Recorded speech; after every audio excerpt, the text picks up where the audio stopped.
ಕುರುಕ್ಷೇತ್ರದ ಎಲ್ಲಾ ಕಡೆ ಹುಡುಕಿದ್ದಾಯ್ತು ಮಹಾರಾಣಿ, ಆದರೆ ಅವರು ಸುಳುವಿಲ್ಲ. ಕಾಲು ಹಿಡಿದು ಬೇಡಿಯವನು ಹಿಂದಿರುಗು ಮಹಾರಾಣಿ. ವಿದುರ, ನೀನು ಬಹುವಾಗಿ ಆಯಾಸಗೊಂಡರು, ಸ್ವಲ್ಪ ಹೊತ್ತು ವಿಶ್ರಮಿಸಿಕೊ. ನಾನು ಸುತ್ತಮುತ್ತ ಎಲ್ಲಿಯಾದ್ರೂ ಇರುವನೇನ ನೋಡಿ ಬರುವೆ. ನಾನು ಆಯಾಸಗೊಂಡಿಲ್ಲ ತಾಯಿ, ಕಾಣುವುದಿಲ್ಲವೇ ಈ ಕದನದ ವಿರಾಟ ಆಂದೋಲನವು ಭೂಮಿ ಆಯಾಸಗೊಂಡಿರುವುದು, ಪ್ರಕೃತಿಯು ಶಾಂತವಾಗಿರುವಳು. ಇದು ಕುರುಕ್ಷೇತ್ರ ಆರಂಭ, ಮುಂದೆ ಇನ್ನೆಲ್ಲಿಗೂ ಹೋಗುವುದು ಮಹಾರಾಣಿ? ಇದು ಕುರುಕ್ಷೇತ್ರದ ಅಂತ್ಯ ಮಾತ್ರವಲ್ಲ, ಪ್ರಪಂಚದ ಅಂತ್ಯ, ಬ್ರಹ್ಮಾಂಡದ ಮಹಾಪ್ರಳಯ. ಈ ಸೃಷ್ಟಿಯ ಅಂತಿಮ ಮುಹೂರ್ತದಲ್ಲಿ ನನ್ನ ಕುಮಾರನು ಎಲ್ಲಿಯಾದರೂ ಅವಿತುಕೊಂಡಿರೇನೋ, ಮತ್ತೊಮ್ಮೆ ಹುಡುಕುವಿದಿರಾ?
ವಿದುರ, ನನ್ನದೆಂತಹ ಗಂಡು ಕರುಳು.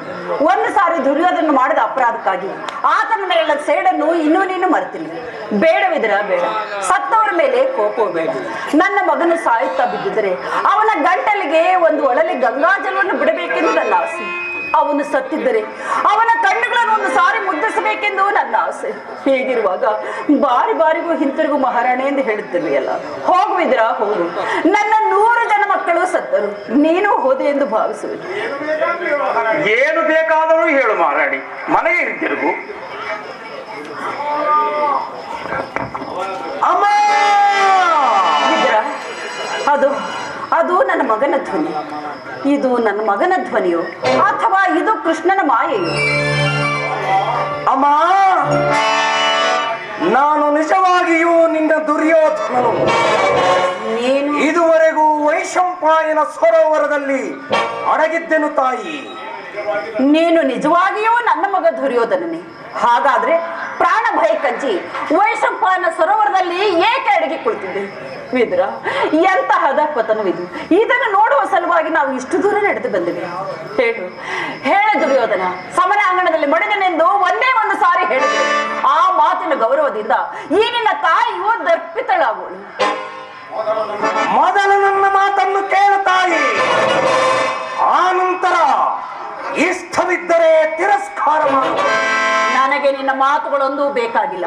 ಕುಲಾಂಗನ ಅಪಮಾನಕ್ಕೆ ಕೈ ಹಾಕಿ ಒಂದು ಸಾರಿ ಸತ್ತಿ, ಯಾಗ ಪಶುಗಳಂತೆ 7 ಜನ ಮಹಾರಥಕರು ಒಟ್ಟುಗೂಡಿ ಅಭಿಮನ್ಯುವನ್ನು ಕೊಂದು 2ನೇ ಸಾರಿ ಸತ್ತಿ. ಈಗ ಪ್ರಾಣ ಭಯ ಕಂಜಿ ವೈಶಂಪಾಯನ ಸರೋವರದಲ್ಲಿ ಅಡಗಿ ಕುಳಿತು 3ನೇ ಸಾರಿ ಸಾಯಕ್ಕೆ. ಮಕ್ಕಳು ಶೂರರಾದ್ರೆ ಸಾಯುವುದು 1 ಸಾರಿ, ಹೇಡಿಗಳಾದ್ರೆ 1000 ಸಾರಿ. ಆಳಬೇಡ ತಾಯಿ, ಎಷ್ಟು ದಿನಗಳ ಯುದ್ಧದಿಂದಲೂ ನನ್ನ ರಣತೃಷ ಇನ್ನೂ ಮುಗಿದಿಲ್ಲ.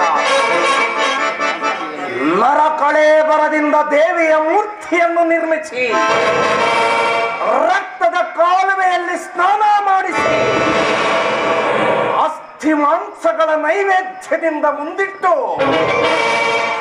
ಹೃದಯ ಬಿಸಿ ನೆತ್ತರಿನಿಂದ ಅಭಿಷೇಕ ಮಾಡಿದೆನು ತಾಯಿ. ಕೈಯಾರೆ ಅಗ್ನಿಕುಂಡವ ಉರಿ ಮಾಡಿ ಲಕ್ಷ ಲಕ್ಷ ಜೀವರ ಪ್ರಾಣಗಳನ್ನು ಹರಿಸಿ ಮಾತೆಗಾಹುತಿ ಕೊಟ್ಟೆನು ತಾಯಿ. ಇನ್ನುಳಿದಿರುವುದು ಆರತಿಯು ಮಾತ್ರ, ಅದು ಜಾಗೃತಿ ಮುಗಿಯುವುದು. ದುರ್ಯೋಧನನು ಕೊನೆಗೊಂದು ಸಾರಿ ಪ್ರಳಯದ ಧೂಮಕೇತುವಿನಂತೆ ಉಜ್ವಲ ಪ್ರಕಾಶದಿಂದ ಭೂಮ್ಯಾಕಾಶಗಳನ್ನು ಬೆಳಗಿಸಿ ಬಳಿಕ ಅವಿನಾಶಿಯಾದ ಅನಂತದ ಉದರದಲ್ಲಿ ಲೀನವಾಗುವನು ತಾಯಿ.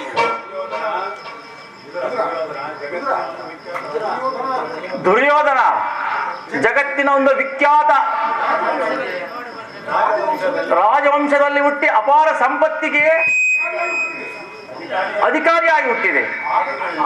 ಆದುದರಿಂದ ಪ್ರಪಂಚಕ್ಕಾದ ಪ್ರಯೋಜನವೇನು? ಪ್ರಾಣವೂ ಹೋಯಿತು, ಮಾನವೂ ಹೋಯಿತು, ಸರ್ವ ನಾಶವಾಯಿತು. ವಿಶಾಲ ವೃತ್ತಿಯಲ್ಲಿ ನಿನ್ನ ಬಂಧು ಬಾಂಧವರು ಆಹಾಕಾರದಿಂದ ಇರುವರು. ಪ್ರಾಣವು ಪ್ರಕೃತಿಯ ಕ್ರೀಡಾ ವಸ್ತು, ಮಣ್ಣಿಗೆ ಸಮಾನ. ಅದು ಹೋದರೇನಾಯಿತು? ಆದರೆ ಮನ ಹೋಯಿತೆಂಬುದು ಸುಳ್ಳು ವಿದುರ. ದುರ್ಯೋಧನನ ಮಸ್ತಕವೆಂದಿಗೂ ಅವನತವಾಗುವುದಿಲ್ಲ ಕಣ್ಣಯ್ಯ. ಇದು ಜಗತ್ತಿನ ಮಂಗಳ, ಸರ್ವನಾಶವಲ್ಲ. ಗುರು ಭೂಮಿಯೆಂದು ಆಹಾಕಾರದಿಂದ ತುಂಬಿರುವುದು. ಈ ಆಹಾಕಾರದಿಂದ ಭಾರತ ವರ್ಷದಲ್ಲಿ ಪುಣ್ಯ ಸಿಂಹಾಸನವೊಂದು ಪ್ರತಿಷ್ಠಾಪಿತವಾಗುವುದು. ರಕ್ತದಿಂದ ತೊಯ್ದು ಯಾಗ ಸ್ತಂಭಕ್ಕೆ ಕಟ್ಟಲ್ಪಟ್ಟ ಜಗತ್ತು ಆತಂಕದಿಂದ ಕಂಪಿಸುತ್ತದೆ. ಶೋಣಿತ ತಪ್ಪಣದಿಂದ ಪೃಥ್ವಿಯ ಇತಿಹಾಸವು ರಚಿಸಿದೆ. ಇನ್ನು ಆ ದ್ವೇಷವನ್ನು, ಹಿಂಸೆಯನ್ನು ಮರೆತು ವಿಶಾಲ ಜಗತ್ತಿನ ನಿವಾಸಿಗಳು ಸಹೋದರ ಸಹೋದರಿಯರಂತೆ ಸ್ನೇಹದಿಂದ ಜೀವಿಸುವರು. ಏನು ಹೇಳಿದೆ ಕುಮಾರ? ಮತ್ತೊಂದು ಸಾರಿ ಹೇಳು. ಏನಿನ ಪ್ರತಿಜ್ಞೆಯನ್ನು ಸಮಸ್ತ ಪ್ರಪಂಚವೂ ಕೇಳಲಿ.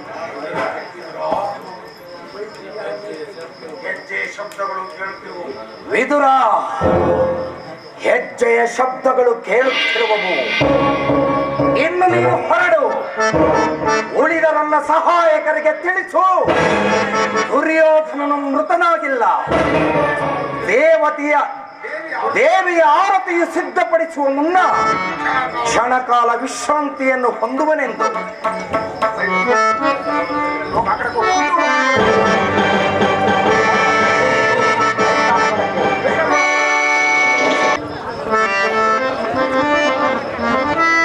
ಭೀಮಸೇನ, ಇದೆಂತಹ ಅಪಮಾನ!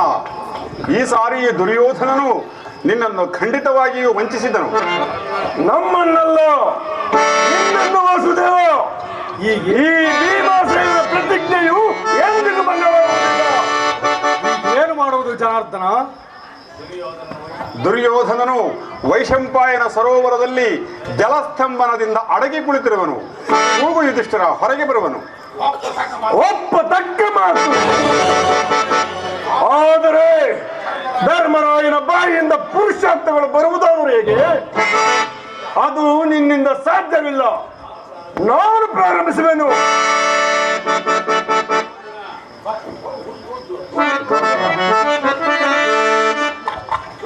ದುರ್ಯೋಧನ 11 ಅಕ್ಷೋಣಿ ಕುರು ಸೈನ್ಯವನ್ನು ನಾಶ ಮಾಡಿದೆ.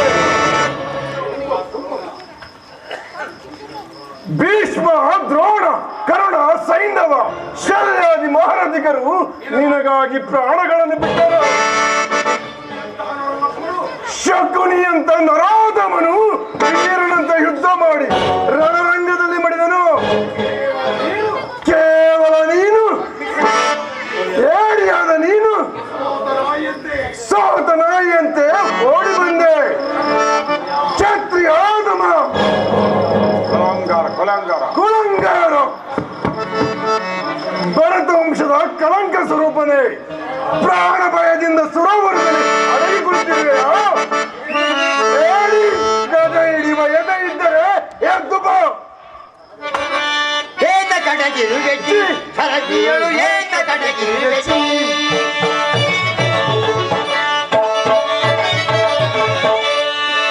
ಏತ ಕಡಗಿರುವೆಚ್ಚಿ ಸರದಿಯಳು ಏತ ಕಡಗಿರುವೆಚ್ಚಿ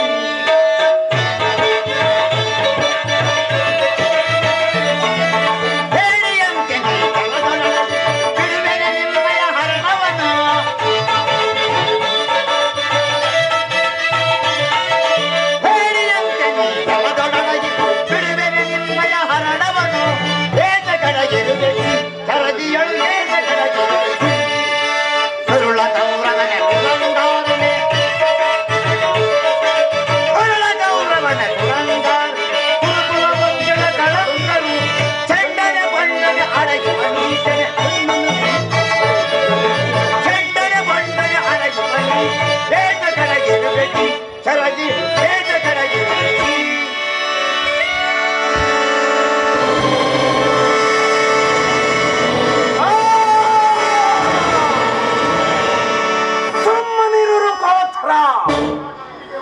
ವಿರಾಟನ ಅಡುಗೆಯ ಮನೆಯ ಭಟ್ಟಂಗ,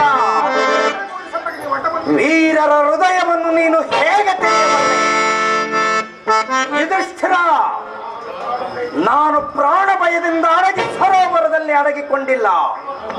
ಪ್ರಮಥ ವಿಕ್ರಮದಿಂದ ಕಾದುವ ಮೊದಲು ಕ್ಷಣಕಾಲ ವಿಶ್ರಾಂತಿಯನ್ನು ಹೊಂದಿದೆನು. ಉತ್ತಮ ಉತ್ತಮ ದುರ್ಯೋಧನ. ಧರ್ಮರಾಜ, ದುರ್ಯೋಧನನ ಉನ್ನತ ಜೊತೆಜಡೆಯಲ್ಲಿ ಯುದ್ಧಕ್ಕೆ ಹೊರಟ ಸೈನ್ಯದಲ್ಲಿ ಈಗ ಉಳಿದಿರುವುದು ನಾನು ಮತ್ತು ಪಾಂಡವ ವೀರರೇ. ನಿಮ್ಮನ್ನು ನಾನು ಗದಾ ಯುದ್ಧಕ್ಕೆ ಕರೆಯುತ್ತೇನೆ. ಒಬ್ಬೊಬ್ಬರಾಗಿ ನಿಮ್ಮೆಲ್ಲರೊಡನೆ ಹೋರಾಡುತ್ತೇನೆ. ಸಾಮರ್ಥ್ಯವುಳ್ಳವರ ಎದುರಿಗೆ ಬಂದಿದೆ. ಭೀಮಸೇನ, ಇದು ನಿನ್ನ ಯುದ್ಧದ ಆಹ್ವಾನ. ದುರ್ಯೋಧನನಿಗೆ ಏನೆಂದು ಉತ್ತರವನ್ನು ಕೊಡುವೆ? ಅದನ್ನು ಹೇಳುವ ಅಗತ್ಯವಿಲ್ಲ. ವಾಸುದೇವ, ನಾನು ಇಷ್ಟು ದಿನವೂ ಈ ಶುಭ ಮುಹೂರ್ತದ ಸಲುವಾಗಿ ಕಾದಿದ್ದೆನು. ನೀನು ಯಾರ ಪಕ್ಷವನ್ನು ವಹಿಸುವೆಯೋ ಅವರಿಗೆ ಜಯವೆಂಬುದನ್ನು ಬಲ್ಲನು. ಆದರೆ ನಾನು ಅದಕ್ಕಾಗಿ ದುಃಖಿಸುತ್ತಿಲ್ಲ. ನನ್ನ ಇಚ್ಛೆಯು ಕ್ಷಾತ್ರ ತೇಜದ ಅಪೂರ್ವ ಆದರ್ಶವನ್ನು ಜಗತ್ತಿಗೆ ತೋರಿಸಬೇಕೆಂಬುದು. ಭವಿಷ್ಯ ಭಾರತದ ವೀರ ಕ್ಷತ್ರಿಯರ ಹೃದಯದಲ್ಲಿ ದುರ್ಯೋಧನನ ಹೆಸರನ್ನು ಸಾಹಸ ಮತ್ತು ಮಾನದ ವಿಜಯ ದುಂದುಬಿಯಂತೆ ಮೊಳಗಿಸಬೇಕೆಂಬುದು. ನಿನ್ನ ಇಚ್ಛೆ ಈಡೇರುವುದು ವೀರವರ.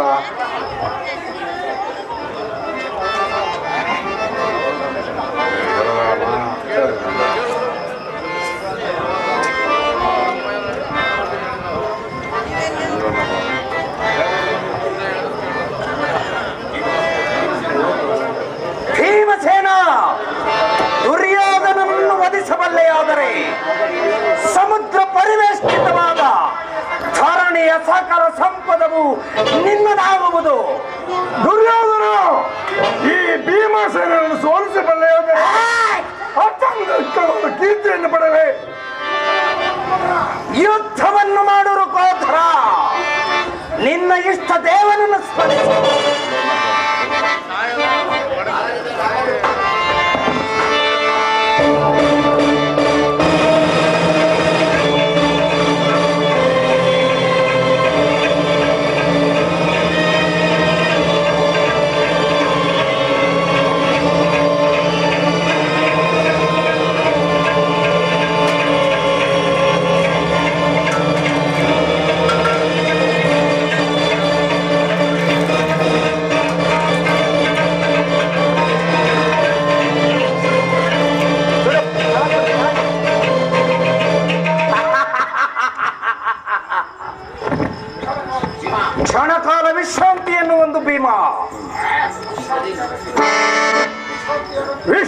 ಈ ಅಗತ್ಯವಿಲ್ಲ.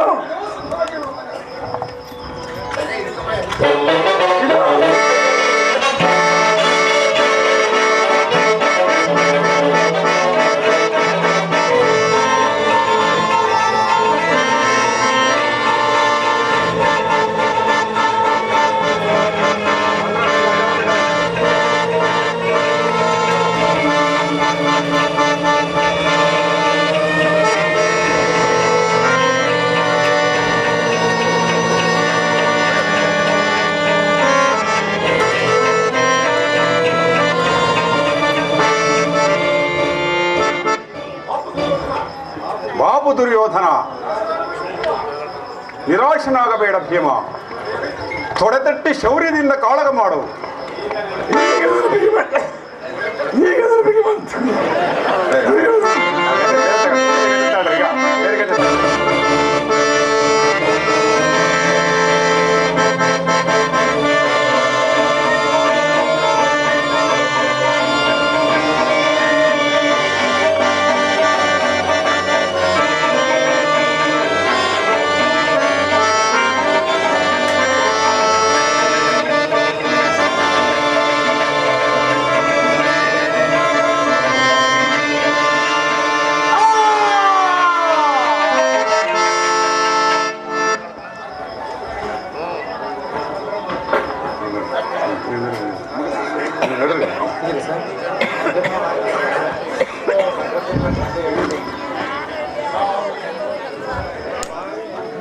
ಯಾರು ನೀನು?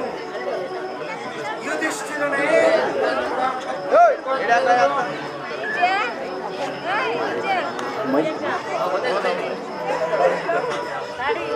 ಯಾರು ನೀನು? ಯುಧಿಷ್ಠಿರನೇ? ಕ್ಷತ್ರಿಯ ಧರ್ಮವನ್ನು ಪಾಲನೆ ಮಾಡಿದನು. ಸಸಾಗರ ಪೃಥ್ವಿಯನ್ನು ಲೀಲಾ ಮಾತ್ರದಿಂದ ಶಾಸನ ಮಾಡಿದನು. ಅನೇಕ ದಾನ ಧರ್ಮಗಳನ್ನು ಮಾಡಿದನು. ಯಾಗ ಯಜ್ಞಗಳನ್ನೂ ಮಾಡಿದನು.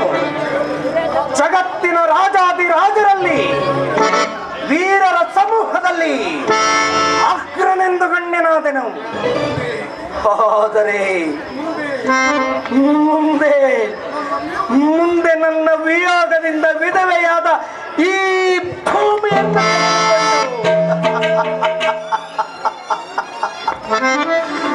ನೀನು ರಾಜ್ಯವಾಳ ಯುಧಿಷ್ಠಿರ, ರಾಜ್ಯವಾಳು. ಸುಯೋಧನ, ಕೌರವೇಶ್ವರ, ಯಾರು ಯಾರು ನೀನು? ತಿಳಿಯಿತು. ವಂಚಕಿ, ಮಾಯಾವಿ, ದೂತ ಕೃಷ್ಣನು ನೀನು. ನನ್ನ ಸಂಕಟವನ್ನು ನೋಡುವ ಸಲುವಾಗಿ ನಿಂತಿರುವೆಯೋ? ನಿಲ್ಲು, ನಿಲ್ಲು, ಮರೆಯಬೇಡ. ಕುರುಕ್ಷೇತ್ರ ಜನ್ಮ ಮೃತ್ಯುವಿಗೆ, ಮೃತ್ಯು ಸಂಹಾರಕ್ಕೆ ಕಾರಣನು ನೀನು. ಆದರೆ ದುರ್ಯೋಧನನಂತಹ ಒಂದು ಕ್ಷುದ್ರ ಜೀವಿಯ ವಿನಾಶಕ್ಕಾಗಿ ಇಷ್ಟೊಂದು ಮಹತ್ ಪ್ರಯತ್ನವೇಕೆ ಕೃಷ್ಣ? ನೀನು ಕ್ಷುದ್ರನೇ. ಏಕಮಾತ್ರ ಸಂಕಲ್ಪದಿಂದ ಉಜ್ಜೀವಿತನಾಗಿ ರಣಭೂಮಿಯಲ್ಲಿ ಸರ್ವಸ್ವವನ್ನೂ ತ್ಯಾಗ ಮಾಡಿದ ವೀರ ಕ್ಷತ್ರಿಯನು ನೀನು. ಕೌರವರ 11 ಕ್ಷೋಹಿಣಿ ಸೈನ್ಯದಳ ಭೀಷ್ಮ, ದ್ರೋಣ, ಕರ್ಣಾದಿ ಮಹಾರಥಿಕರು ನಿನಗೋಸ್ಕರ ರಣಭೂಮಿಯಲ್ಲಿ ಯುದ್ಧವನ್ನು ಮಾಡಿ ಪ್ರಾಣಗಳನ್ನು ತ್ಯಜಿಸಿದರು. ಇಂತಹ ನೀನು ಕ್ಷುದ್ರನಾಗುವೆಯಾ ಸುಯೋಧನ? ನೀನು ಪಾಂಡವರಿಗೆ ಶತ್ರುವಾದರೂ ನನಗೆ ಪ್ರಿಯನು. ನಿನ್ನನ್ನು ಮಿತ್ರನೆಂದು ಆಲಂಗಿಸಲು ನಾನು ಅಪೇಕ್ಷಿಸಿದನು. ಹಸ್ತಿನಾವತಿಯ ರತ್ನ ಸಿಂಹಾಸನದಲ್ಲಿ ನಿನ್ನೊಡನೆ ಯುಧಿಷ್ಠಿರನ್ನು ಕುಳಿತುಕೊಳ್ಳಬೇಕೆಂಬುದು ನನ್ನ ಇಚ್ಛೆಯಾಗಿತ್ತು. ಆದರೆ ನೀನು ಸಂಧಾನಕ್ಕೊಡಂಬಡಲಿಲ್ಲ. ದಾನವ ವಿಜಯಿ ಕೃಷ್ಣನು ನಿನ್ನಲ್ಲಿ ಶಾಂತಿ ಭಿಕ್ಷೆಯನ್ನು ಬೇಡಿ ನಿರಾಶನಾಗಿ ಹಿಂದಿರುಗಬೇಕಾಯಿತು. ಕಳೆದು ಹೋದಕ್ಕಾಗಿ ನಾನು ನಿನ್ನನ್ನು ನಿಂದಿಸುತ್ತಿಲ್ಲ ಪ್ರಿಯ ಬಂಧು. ಈಗ ನೋಡಲಾಗಿ ನನ್ನ ಮಿತ್ರನೆನಿಸಿ ಪಾಂಡವರ ಬಂಧುವೆನಿಸಿ ನೀನು ಪಡೆಯಬಹುದಾದ ಗೌರವಕ್ಕಿಂತ ಕುರುಕ್ಷೇತ್ರದಲ್ಲಿ ನನ್ನ ಪ್ರತಿಕಕ್ಷಿಯಾಗಿ ನೀನು ಸಂಪಾದಿಸಿದ ಗೌರವವು ಅತ್ಯಂತ ಮಹತ್ವದ್ದೆಂದು ಬೋಧನೆಯಾಗುವುದನ್ನು ಈಗ ನಾನು ತಿಳಿಯುವೆನು. ಕೃಷ್ಣನ ಅವತಾರವು ಗೋಪಿಕೆಯರ ಉದ್ಧಾರಕ್ಕಾಗಿ ಅಲ್ಲ, ಕಂಸ ಶಿಶುಪಾಲಾದಿ ದಾನವರ ಸಂಹಾರಾರ್ಥವಾಗಲ್ಲ. ಕುರುಕ್ಷೇತ್ರ ಮಹಾಯುದ್ಧದ ಕರ್ಮಸೂತ್ರವನ್ನು ಕೈಯಲ್ಲಿ ಧರಿಸಿ ಜಗತ್ತಿಗೆ ವಿರಾಟ್ ಆಂದೋಲನದ ಅಸೀಮ ಸಾಹಸದ ಅಪೂರ್ವ ಯುದ್ಧದ ಹೊಸ ಆದರ್ಶವೊಂದನ್ನು ಸ್ಥಾಪಿಸುವ ಸಲುವಾಗಿ ನನ್ನ ಅಪೇಕ್ಷೆಗೆ ವಿರುದ್ಧವಾಗಿ ನನ್ನ ಅವತಾರದ ಈ ಉದ್ದೇಶವನ್ನು ನೀನು ಸಾರ್ಥಕಪಡಿಸಿದೆ. ಅದಕ್ಕಾಗಿ ನಾನು ಕಣ್ಣೀರು ಸುರಿಸುತ್ತಿರುವೆನು. ಈ ಕೃಷ್ಣನ ಸಾಹಸ ವದನವು ಇಂದು ನಿನಗೋಸ್ಕರ ಮೊದಲನೇ ಸಾರಿ ಚಿಂತೆಯಿಂದ ಮ್ಲಾನವಾಗಿರುವುದು. ಧನ್ಯನು ನೀನು ಕೌರವೇಶ್ವರ, ಧನ್ಯನು. ಇದು ನಿಜವೇ? ಇಲ್ಲ, ನಿನ್ನನ್ನು ನಾನು ನಂಬುವುದಿಲ್ಲ. ನೀನು ಮಾಯಾವಿ, ನಿನ್ನ ಮಾತನ್ನು ನಾನು ನಂಬುವುದಿಲ್ಲ. ನಂಬು ದುರ್ಯೋಧನ. ಭಾರತ ವರ್ಷದ ಚರಿತ್ರಾ ಕಾಲದಲ್ಲಿ ಭೀಮಾರ್ಜುನ ಯುಧಿಷ್ಠಿರರು ಸಾಮಾನ್ಯ ಗ್ರಹಗಳಂತೆ ಚಲವಿಚಲಿತರಾಗಿ ಅನಿಶ್ಚಿತ ಕಾಂತಿಯಿಂದ ಬೆಳಗುವರು. ಆದರೆ ನೀನು ನವ ಜನಾಂಗದ ನವ ಹೃದಯದಲ್ಲಿ ಸ್ವಾಭಿಮಾನದ ಹೊಸ ಚಿರನೂತನ ಆದರ್ಶವೊಂದನ್ನು ತಂದಿಟ್ಟು ಧ್ರುವತಾರೆಯಂತೆ ಅವಿಚಲಿತವಾಗಿ ನಿಶ್ಚಿತ ಕಾಂತಿಯಿಂದ ಬೆಳಗುವೆ. ಹಾಗಾದರೆ ನನ್ನ ಜನ್ಮ ಸಾರ್ಥಕವಾಯಿತು. ಹೋದರಿ ಪರಾಜಯ. ನಿಶ್ಚಿಂತನಾದ ಕುರುರಾಜ, ಇದು ನಿನ್ನ ಪರಾಜಯವಲ್ಲ, ವಿಜಯ. ಪತನವಲ್ಲ, ಉತ್ಥಾನ. ದೇವಿಯ ಪೂಜೆಯು ಸಾಂಗವಾಯಿತು. ಇನ್ನು ನೀನು ಹೋಗು ವಾಸುದೇವ. ನಾನು ಕ್ಷಣಕಾಲ ನಿದ್ರೆಯನ್ನು ಮಾಡುವೆನು. ಮತ್ತೆ ನನಗೆ ನಿದ್ರಾ ಭಂಗವಾದಾಗ ಸ್ವರ್ಗದಲ್ಲಿ ದೇವತೆಗಳು ವಿಜಯದ ಗೀತೆಯನ್ನು ಹಾಡುತ್ತಾ ನನ್ನನ್ನು ಎದುರುಗೊಳ್ಳುವರು. ನಿನ್ನ ಅಭಿಷ್ಟವು ಸಫಲವಾಗಲಿ. ಸಾರ್ವಭೌಮ ಸ್ಥಿರನಾಗುನಿ, ಸಾರ್ವಭೌಮ ಸ್ಥಿರನಾಗುನಿ, ಪರಿತಾಪವೇನೆ ಗಾಂಧೀನರೆ, ಪರಿತಾಪವೇನೆ ಗಾಂಧೀನರೆ, ಸಾರ್ವಭೌಮ.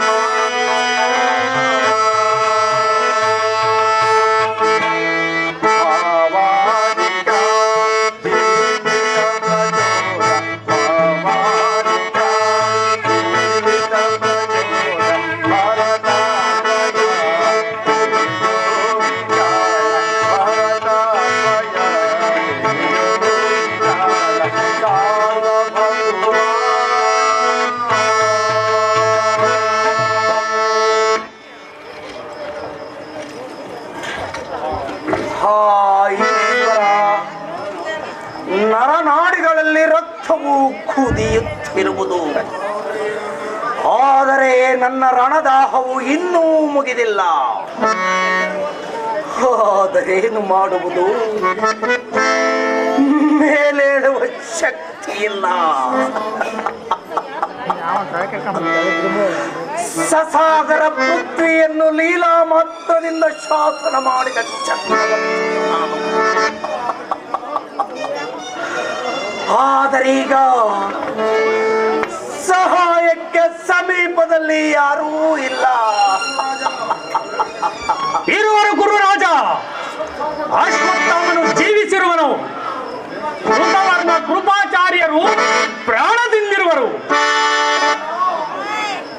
ಇದೇನು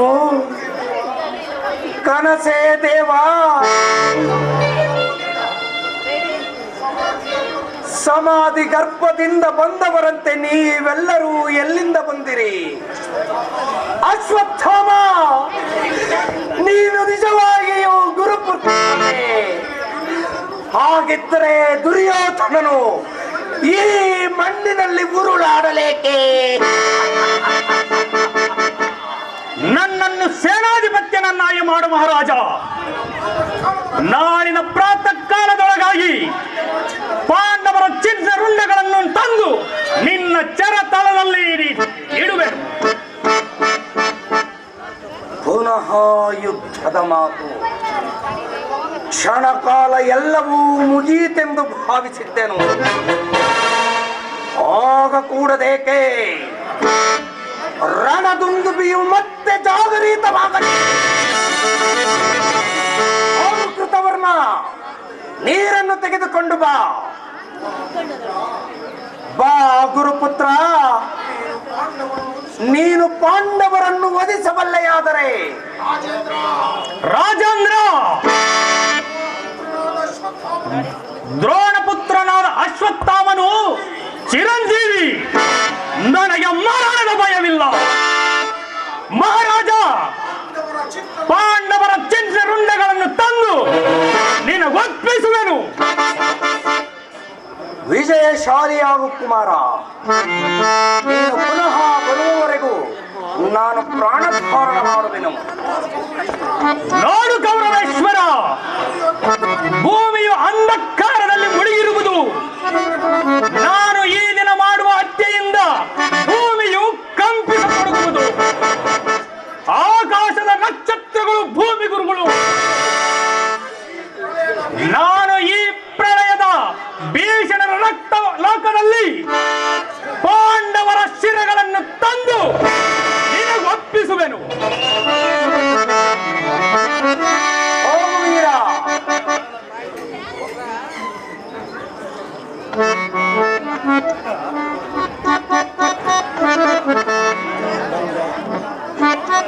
ಪುನಃ ನಿದ್ರಾಭಂಗ. ನನ್ನ ಸಂತಪ್ತವಾದ ಆತ್ಮವು ಭಂಗವಿಲ್ಲದ ಚಿರಶಾಂತಿಯನ್ನು ಹೊಂದಲು ತಮಗಿಸುತ್ತಿರುವುದು. ಮಾನವನು ಮುರುಕು ಮನೆಯನ್ನು ತ್ಯಜಿಸುವಂತೆ ಭಗ್ನ ಕಳೇಬರವನ್ನು ತ್ಯಜಿಸಿ ಸೃಷ್ಟಿ ಅನಂತಾಕಾಶದಲ್ಲಿ ಆನಂದದಿಂದ ಅಲೆದಾಡಲಪೇಕ್ಷಿಸುವುದು. ಆದರೆ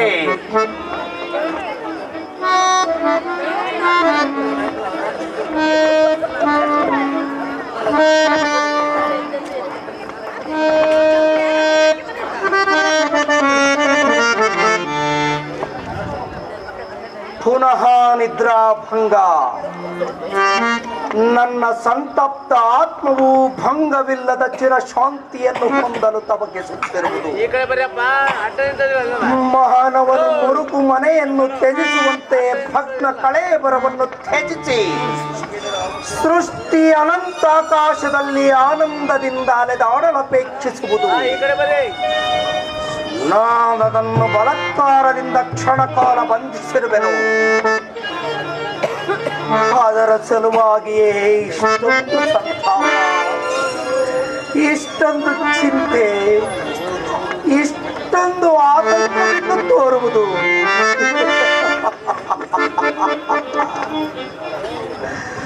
ದುರ್ಯೋಧನನ ಆತ್ಮಕ್ಕಾವ ಚ್ಯುತಿಯೂ ಇಲ್ಲ. ಸ್ವಾಭಿಮಾನದ ವಜ್ರ ಕವಚದಿಂದ ಪರಿವೇಷ್ಟಿತವಾದ ವೀರ ಕ್ಷತ್ರಿಯನ ಆತ್ಮವು ಅಪಮಾನದ ಹೊರತಾಗಿ ಮತ್ತಾವುದರಿಂದಲೂ ಚಲಿತವಾಗುವುದಿಲ್ಲ.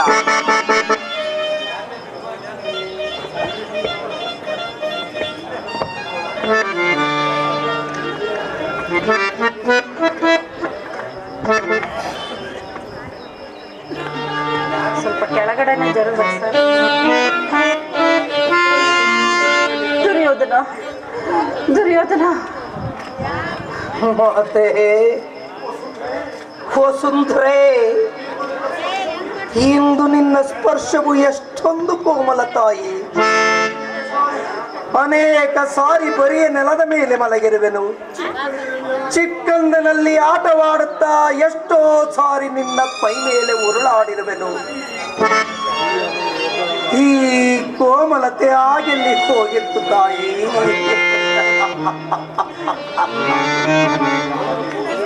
ತಾಯಿ, ಇದೇನು? ಇದು ಕಠಿಣವಾದ ನೆಲವಲ್ಲ, ಯಾರದೋ ಹೆಂಗಸಿನ ದೇಹ. ಯಾರು ಯಾರು ನೀನು? ನೀನೇನು ದ್ರೌಪದಿಯೇ? ನನ್ನನ್ನು ತೊಡೆಯ ಮೇಲಿಟ್ಟುಕೊಂಡೇನು ಮಾಡುತ್ತಿರುವೆ ರಾಜಪುತ್ರಿ?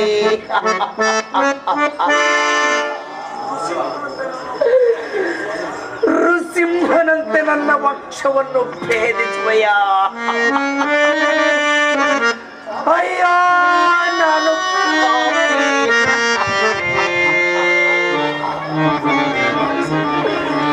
ತುಂಬಿದ ರಾಜಸಭೆಯಲ್ಲಿ ನಿನ್ನನ್ನು ಅಪಮಾನಗೊಳಿಸಿದೆನು.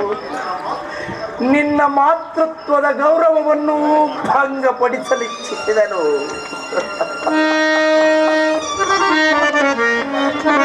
ಪಾಪಕ್ಕೆ ತಕ್ಕ ಪ್ರಾಯಶ್ಚಿತ್ತ.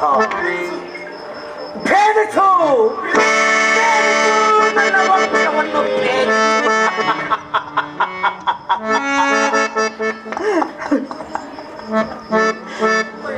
ನನ್ನ ಹೃದಯದ ಪಾಪ ಪ್ರವೃತ್ತಿಗಳೆಲ್ಲವನ್ನು ಒಂದೊಂದಾಗಿ ತೆಗೆದು ಹೊರಗೆ ಹಾಕು. ಜೀವನದ ಕೊನೆಯ ಮುಹೂರ್ತದಲ್ಲಿ ದುರ್ಯೋಧನನ ಆತ್ಮವು ಚಿನ್ನದಂತೆ ಬೆಳಗಲಿ. ಇದೇನು ಎಷ್ಟೊಂದು ನೀರು ಎಲ್ಲಿಂದ ಬೀಳುತ್ತಿರುವುದು? ಹೊಳುವೆಯ ಪಂಚೋಲಿ. ಇದು ಕಣ್ಣೀರಲ್ಲ,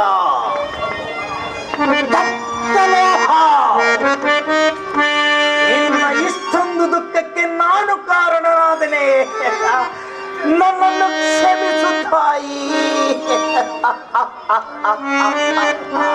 ದುರ್ಯೋಧನ, ನನ್ನನ್ನು ಕ್ಷಮಿಸು. ದುರ್ಯೋಧನ, ನಾನು ದ್ರೌಪದಿ ಅಲ್ಲೊಬ್ಬ ನಿನ್ನ ತಾಯಿಗಾರು. ನನ್ನ ಗುರುತಾಗಲಿಲ್ಲವೇ ನಿನಗೆ? ನೀನು ನನ್ನ ತಾಯಿ ಗಾಂಧಾರಿ.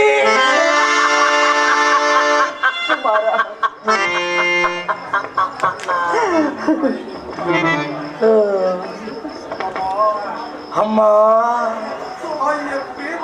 ತಾಯಿಯ ಪ್ರೇಮದಲ್ಲಿ ಎಂತಹ ಶಕ್ತಿ ಇರುವುದು. ಈ ವಿಭಜನ ಪ್ರದೇಶದಲ್ಲಿ, ಈ ಅಂಧಕಾರದ ಮಧ್ಯದಲ್ಲಿ ಮಲಗಿ ನಾನು ಭಾವಿಸಿದೆನು, ಜಗತ್ತು ನನ್ನನ್ನು ಮರೆಯಿತೆಂದು. ಕುರುಕ್ಷೇತ್ರದ ಧರ್ಮ ಯುದ್ಧದಲ್ಲಿ ಈ ಮೂಲೆಯಲ್ಲಿ ನನ್ನನ್ನು ನಾರು ಹುಡುಕುವುದಿಲ್ಲವೆಂದು. ಆದರೆ ನೀನು ಬಂದೆ ತಾಯಿ. ವಿದುರನು ಬರಲಿಲ್ಲ, ನೀನು ಬಂದೆ. ಸಂಜಯನು ಬರಲಿಲ್ಲ, ನೀನು ಬಂದೆ. ಭಾನುಮತಿಯೂ ಬರಲಿಲ್ಲ.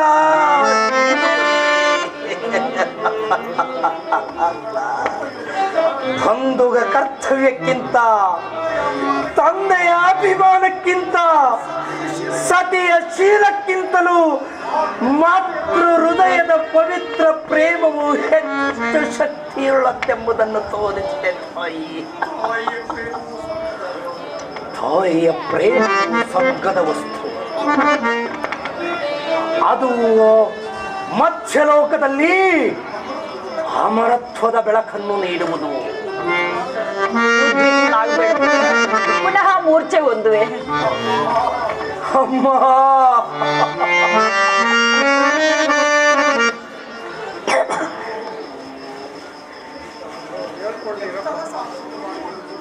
ಎಂತಹ ಸಾಹಸವನ್ನು ಮಾಡಿದೆಯೋ ನೀನು ಕುಮಾರ.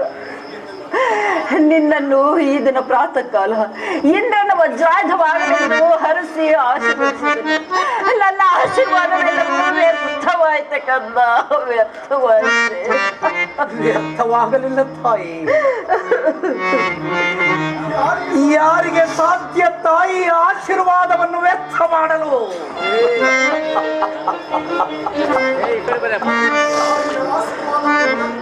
ತಾಯಿ ಆಶೀರ್ವಾದವನ್ನು ವ್ಯರ್ಥ ಮಾಡುವ ಶಕ್ತಿ ದೇವತೆಗಳಿಗೂ ಕೂಡ ಇರುವುದಿಲ್ಲ. ಅಮ್ಮ ಕುಮಾರ, ನನ್ನ ಮಸ್ತಕವನ್ನೊಮ್ಮೆ ಕೈಯಿಂದ ಮುಟ್ಟಿ ನೋಡು ತಾಯಿ.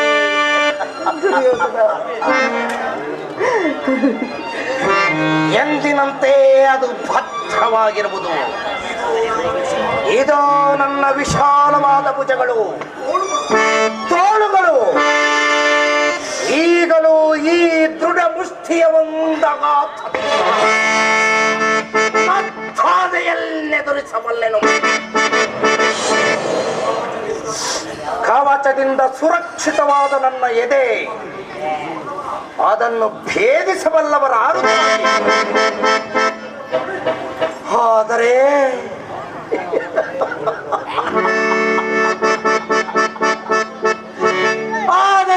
ನನ್ನ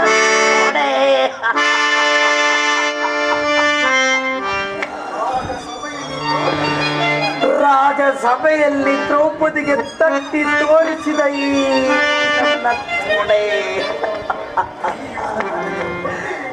ಭೀಮನ ಗದೆಯ ಒಂದೇ ಏಟಿಗೆ ಅದು ಭಗ್ನವಾಯಿತು. ತಾಯಿ, ಯಾರಿಗೆ ಸಾಧ್ಯ ತಾಯಿಯ ಆಶೀರ್ವಾದವನ್ನು ವ್ಯರ್ಥ ಮಾಡಲು? ತಾಯಿಯು ಮೋಕ್ಷ, ತಾಯಿಯು ದೇವತೆ. ವಿಶ್ವ ಜಗತ್ತಿನ ನಿವಾಸಿಗಳೇ ಕೇಳಿ,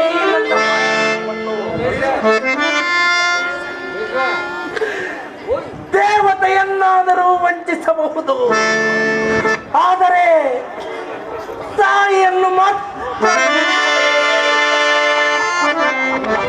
ಮಹಾರಾಜ, ಮಹಾರಾಜ, ಎಲ್ಲಿರುವೆ? ನನ್ನ ಶಪಥವನ್ನು ಈಡೇರಿಸಿದೆನು ಪ್ರಭು. ಬಾ ಬಾ ಗುರುಪುತ್ರ, ಧ್ವನಿಯನ್ನು ಹಿಡಿದು ಬಾ. ನಾನಿಲ್ಲಿ ಮಲಗಿರುವೆನು, ಮೇಲೇಳುವ ತ್ರಾಣವಿಲ್ಲ. ಪಂಚ ಪಾಂಡವರ ಚಿನ್ನ ರುಂಡಗಳನ್ನು ತಂದು ನಿನಗೊಪ್ಪಿಸುವೆನು.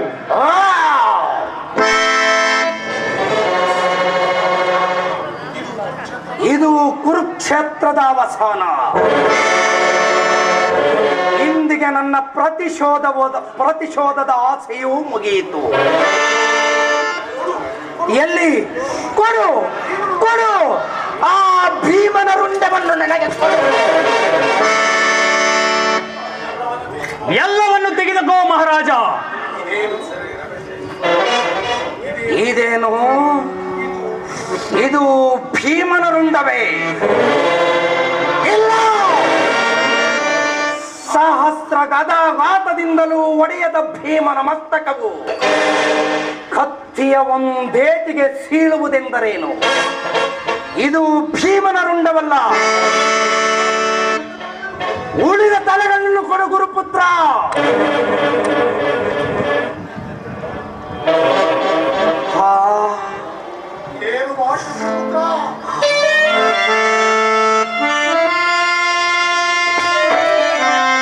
ಏನು ಮಾಡಿದ ಗುರುಪುತ್ರ?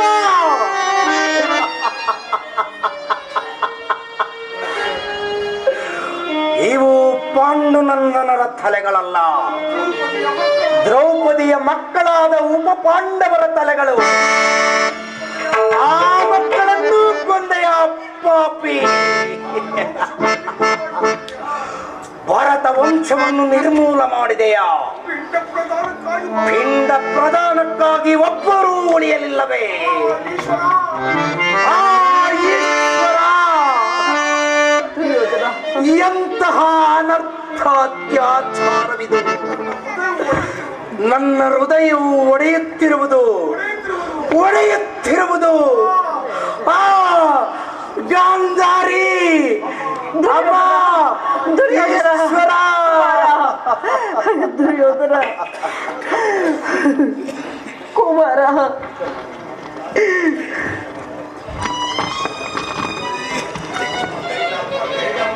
ನಾಟಕದ ಉಸ್ತುವಾರಿ ವಹಿಸ್ಕೊಂತಕ್ಕಂಥ ಗಂಗಾಧರಪ್ಪರವರು ಮತ್ತು ರಂಗಸ್ವಾಮಿಯವರು, ಆಮೇಲೆ ನಮ್ಮ ನಿರ್ದೇಶಕರು ಹಟ್ಟಿರುದ್ರಣ್ಣವರಿಗೆ ಒಂದು ಸಣ್ಣ ಸನ್ಮಾನ ಐತೆ.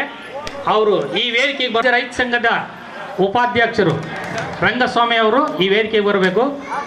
ನಾಟಕದ ಮ್ಯಾನೇಜರ್ ಗಂಗಾಧರಪ್ಪನವರು ಈ ವೇದಿಕೆಗೆ ಬರಬೇಕು. ಈ ನಾಟಕದ ಸೂತ್ರಧಾರಿ ಹಟ್ಟಿರುದ್ರಪ್ಪನವರು ಈ ವೇದಿಕೆಗೆ ಬರಬೇಕು. ಒಂದು ಸಣ್ಣ ಸನ್ಮಾನ. ಅರ್ಜುನ್ ಅಜಿತ್ ಗೌಡರಿಂದ ಸನ್ಮಾನ.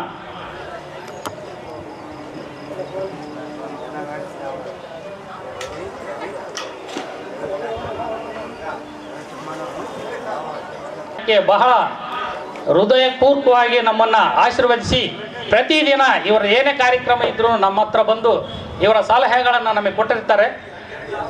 ಇವರಿಗೆ ನಮ್ಮ ನಾಟಕದ ವೃಂದವರಿಂದ ಕಿರು ಸನ್ಮಾನ. ನಾಟಕದ ಮ್ಯಾನೇಜರ್ ಹಿರಿಯ ಕಲಾವಿದರು ಗಂಗಾಧರಪ್ಪನವರು, ಅವರಿಗೂ ಸಹ ಈ ಕಲಾ ವೃಂದವರಿಂದ ಒಂದು ಕಿರು ಸನ್ಮಾನ.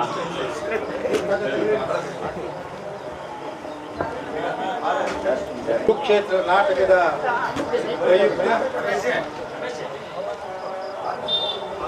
ಕುರುಕ್ಷೇತ್ರ ನಾಟಕದ ಪ್ರಯುಕ್ತ ಕಲಾವಿದರ ಪರವಾಗಿ ಈ ನಾಟಕಕ್ಕೆ ಈ ಪ್ರದರ್ಶನ ಮಾಡಿದಂತಹ ಎಲ್ಲರಿಗೂ ನನ್ನ ಅಭಿನಂದನೆ ಸಲ್ಲಿಸುತ್ತಾ ಈ 3,000 ರೂಪಾಯಿಯನ್ನು ನಾನು ಕಾಣಿಕೆಯಾಗಿ ಕೊಡ್ತಾ ಇದ್ದೇನೆ. ನಾಟಕದ ಕಂಪನಿಗೆ, ಯಾರಿಗೂ ಅಲ್ಲ. ಯಾರು ಹಿಂದೆ ಇಲ್ಲೆಲ್ಲ ಭಾಳಷ್ಟು ಶಿವಲಿಂಗಪ್ಪನವರು ಅಂತ ಇದ್ದರು, ಗೌಡ ಸಿದ್ದಪ್ಪ ಅಂತೇಳಿ ಅವರು ಒಳ್ಳೆಯ ಕಲಾವಿದರಾಗಿದ್ದರು ಒಂದು ಕಾಲದಲ್ಲಿ. ಅದ್ರ ಜೊತೆಗೆ ನಾವು ಹನುಮಂತೇಗೌಡ ಅಂತೇಳಿ ಏನು ದುರ್ಯೋಧನ ಪಾತ್ರ ಮಾಡಿದ್ರು ಅವ್ರ ತಂದೆಯವರು, ಇವರು ಗಂಗಾಧರಪ್ಪನವರು ಮತ್ತು ನಾವು ಮದಕರಿ ನಾಯಕ ನಾಟಕದಿಂದ ಪ್ರಾರಂಭ ಮಾಡಿ ಎಲ್ಲರೂ ಒಟ್ಟೊಟ್ಟಿಗೆ ಆಡಿ ಬೆಳೆದಂಥವ್ರು. ಇಲ್ಲಿ ಉಳಿತು ಕಲೆಯನ್ನು ಉಳಿಸಿಕೊಟ್ಟಿದ್ದಾರೆ ಇವತ್ತು ಕುರುಕ್ಷೇತ್ರ ನಾಟಕದ ಮೂಲಕ. ನಾನು ಕಳೆದ ನಾಟಕದಲ್ಲಿ ದುರ್ಯೋಧನ ಪಾತ್ರವನ್ನು ಮಾಡಿದ್ದೆ. ಈಗ 2 ಡಿಸೆಂಬರ್ ತಿಂಗಳಿಗೇನಾಯಿತು ದುರ್ಯೋಧನ ಪಾತ್ರ ಮಾಡಿದ್ದೆ. ಅದನ್ನು ಯುವಕರು ಬೆಳೀಲಿ ಅನ್ನೋ ದೃಷ್ಟಿ ಇಟ್ಕೊಂಡು ನಾನು ಆ ಯುವಕರಿಗೆ ಬಿಟ್ಟುಕೊಟ್ಟಿದ್ದು ನಿಜ. ಆದರೆ ಇವತ್ತು ಉಳಿಸ್ಕೊಂಡಿದ್ದಾರೆ ಕಲೆಯನ್ನು ಕೊಲೆ ಮಾಡಬಾರ್ದು ಯಾವತ್ತು. ಅದು ತನ್ನ ಪ್ರತಿಷ್ಠೆ, ನಾನೇ ದೊಡ್ಡ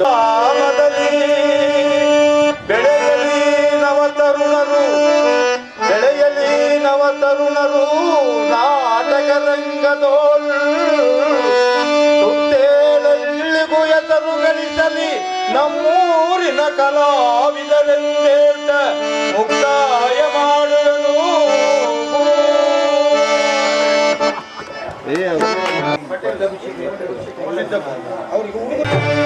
ನಮೋ ನಮೋ ಓಂ